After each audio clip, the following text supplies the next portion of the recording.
semuanya, perkenalkan kita dari kelompok 3. Kita akan menampilkan video monolog mengenai kota tanpa buku. Sebelumnya, perkenalkan, nama saya Resi Aina dan rekan saya. Nama saya Fahira Putri Azahra. Nama saya Syakira Nurskirima. Nama saya Galuh. Saya Raki. Nama saya Kuncoro. Selamat menyaksikan. Bye. Pernahkah kamu ke toko buku, ke perpustakaan, atau taman bacaan? Tidakkah kamu merasa istimewa di dalamnya? Di sekelilingmu ada berbagai toko dari dunia nyata dan hayal. Tempat-tempat yang pernah kamu kunjungi dan yang belum, dan informasi dan cerita dari masa kini, masa lalu, dan masa depan. Semua ada di genggamanmu.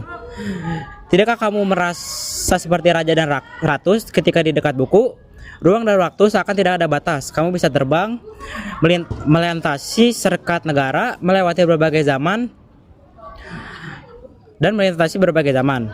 Kau bisa menyelam ke dalam samudera, melayang ke angkasa, bercanda dengan aneka satwa, dan menjelajahi padatnya kota dan rimba raya.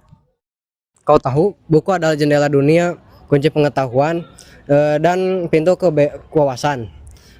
Muhammad Hatta, sang proklamator, pernah berkata, aku rela di penjara, asalkan buku bersamaku. Bersama buku, aku bebas. Melalui buku, manusia terbebas dari ketidaktahuan. Tempat-tempat yang dipenuhi buku adalah harapan berkembangnya pengetahuan dan wawasan. Apa jadinya jika kota tanpa buku? Pantaskah dia disebut kota? Di kota itu mungkin kabar datang dari sumber lain, dari koran, televisi, atau internet. Mungkin informasi dan cerita datang dari cerita nenek moyang, bagai dongeng-dongeng sebelum tidur. Irama warganya pun tiada beda. Bangun pagi untuk bertebaran di muka bumi berbagai keperluan, untuk kembali pulang siang atau sore harinya. Setelah itu mereka berangkat tidur dan memulai lagi hari berikutnya. Semua serupa. Di kota sana mungkin ada banyak bangunan yang bernama perpustakaan. Di dalamnya banyak buku-buku yang berderet dan terjemah. Tiada tangan untuk meraih dan membuka halaman demi halaman sukacita. Jarang dibuka, jarang dibaca. Bukunya berdebu di sudut sekolah dan tanpa nyawa, tengkorak tanpa nyawa.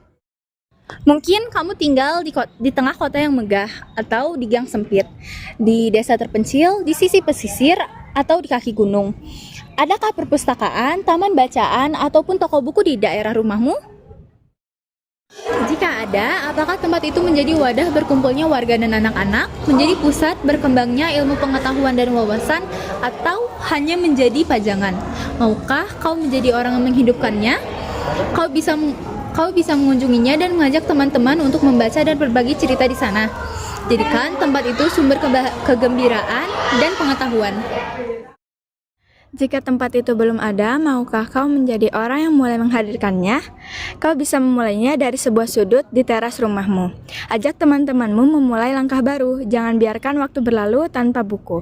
Siapapun dirimu, bersahabatlah dengan buku. Dia akan menjadi teman setiamu sepanjang waktu.